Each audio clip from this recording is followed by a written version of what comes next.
বাজার থেকে কিনা মেহেদি চুলে লাগিয়ে কাঁচা চুলকে সাদা করে ফেলতেছে আজকাল। আপনারা কিনা মেহেদি ব্যবহার করবেন না। কিনা মেহেদি ব্যবহার থেকে সতর্ক থাকুন। আপনারা এই যেরকম গাছের মেহেদি উঠিয়ে তারপরে পাটায় বেটে ওই মেহেদি পাতার সাথে আপনারা আমলকি মিশিয়ে তারপর আপনারা চুলে দিবেন। আপনাদের চুল পড়া বন্ধ হবে, চুল ঘন হবে, চুল কালো হবে, চুল লম্বা হবে, চুল সিল্কি হবে। তাহলে আপনি বাজার থেকে কেন আপনি এত দাম দিয়ে চুল নষ্ট করার জন্য আপনারা মেহেদি কিনে আনবেন? এটা কখনোই করবেন না। একবার যদি আপনারা চুলে লাগান, দেখবেন যে আপনাদের, আমি প্রায় মানুষেরই দেখি যে চুলটা নষ্ট হয়ে গেছে, পেকে গেছে। তারা বলে যে হ্যাঁ, আমরা বাজার থেকে ওই মেহেদি কিনে তারপর চুলে লাগাইছি, লাগানোর পরে এই সর্বনাশটা হয়েছে। আপনার সর্বনাশটা হওয়ার আগেই আপনারা এই মেহেদিটা ব্যবহার করবেন। এই মেহেদিটা কিন্তু অনেক উপকারী। এটা ব্যবহার করবেন চুলে। যাদের চুল পড়ার সমস্যা আছে তাদের চুলটা পড়বে না এই মেহেদিটা মাখলে।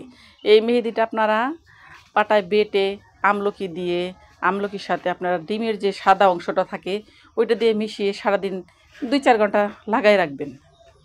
দেখবেন চুল কেমন সিল্কি হয়েছে। চুল পড়া তো বন্ধ হবেই, চুল একদম সিল্কি হবে। ওই 10,000 টাকা যে মানুষের দিয়ে চুল সিল্কি করে 5,000 টাকা দিয়ে, ওরকম সিল্কি হবে, চুলরা ঝলমল ঝলমল করবে।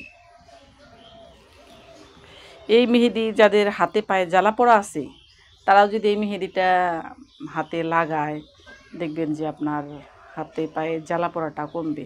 আর এটা তো সুন্নত, একদিকে সুন্নত পালন হবে, সওয়াব হবে, আবার আরেকদিকে আপনার কত উপকার। নিশ্চয়ই এটা লাগাবেন, ইনশাল্লাহ অবশ্যই লাগাবেন। শখ করে পার্লারে যেয়ে মেহেদি লাগিয়ে তারপর অনেক মেয়েরা, আজকাল ছেলে মেয়েরা চুল নষ্ট করে ফেলতেছে। সাবধান হন। আপনারা এই মেহেদি পাতাটা ব্যবহার করার চেষ্টা করবেন। আপনারা যদি বাসায় এটা আশেপাশে আঙ্গিনায় ছাদে একটা ডাল কিন্তু লাগিয়ে দিলে কিন্তু হয়ে যাবে এই মেহেদি পাতাটা। যখন অনেক ছোট ছিলাম তখন আমার আম্মা এই মেহেদি পাতাটা আমাদেরকে, ভাই বোনদেরকে হাতে লাগাই দিত, নখে দিয়ে দিত। এত সুন্দর করে ঈদের আনন্দটাই ছিল এই গাছপাতা মেহেদিতে। এখন আর সেটা নেই। এখন তো সবাই টিউব মেহেদি কিনে হাতে লাগায়। অবশেষে বলবো, আপনারা একটা করে মেহেদির ডাল অন্তত বাড়ির আঙিনায়, উঠানে, বেলকুনিতে, ছাদে লাগাবেন। তারপর আপনারা সেই মেহেদি মাথায় দিবেন ইনশাল্লাহ। সবাই ভালো থাকবেন। আল্লাহ হাফেজ। আসসালামু আলাইকুম।